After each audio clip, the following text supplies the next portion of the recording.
All right, so my glue's still a little wet, but I actually went ahead and went over my pencil lines with a Sharpie just so I could see a little bit better through the tracing paper that we're gonna use. So what we're gonna do is all of the things that are not lines that we covered with string, we're gonna have to cut out of thin little cardboard. This is the back of a Cheerios box. So we're gonna use this to cut out all of these other little shapes.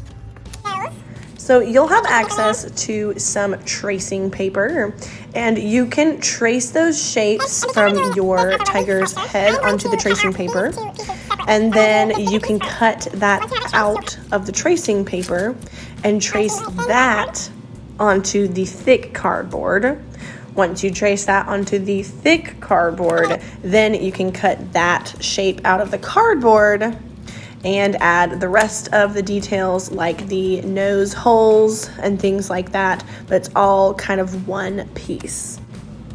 And then you can glue down any of these shapes that you do cut out using just a little bit of glue. Now we're gonna do that for all of the shapes that you see. And so like our tiger's eyes, for example, they have 3 different shapes. They have the big shape in the back that I'm cutting out. They have the big circle in the middle. And then they also have that little tiny circle. So the eyes have 3 shapes each.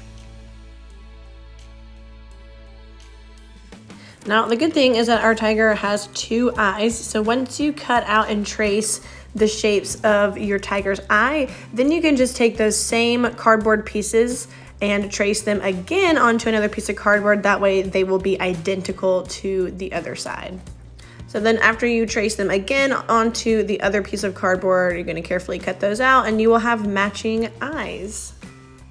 Then you're gonna glue down all 3 of those pieces for each eye, making sure that they are symmetrical, meaning that they look the same on both sides. You'll do one little piece at a time, starting with the biggest, working to the smallest. Now, for all of the little shapes that we have drawn for our tiger's stripes, you can certainly continue doing the tracing paper method and trace each shape onto the piece of tracing paper and then cut that out and then trace that onto the thin cardboard and then cut it out of the thin cardboard. But that is a lot of work.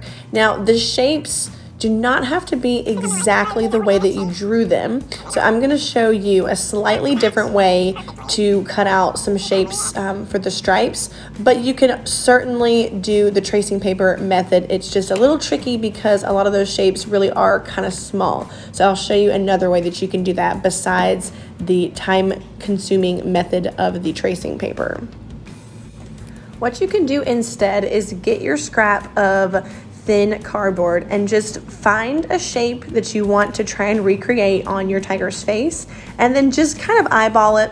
Like I said, it does not have to be identical to the exact shape that you drew first.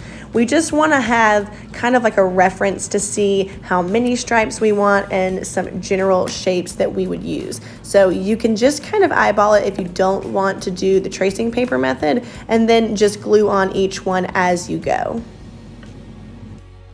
So that's what I did for the rest of this video, is just eyeball, look at the shapes that I did draw originally, and then try and cut out some similar shapes out of that thin cardboard and glue each one down as I cut them. So you can see that they are clearly not the exact same shapes, but I did try my best to kind of match those up.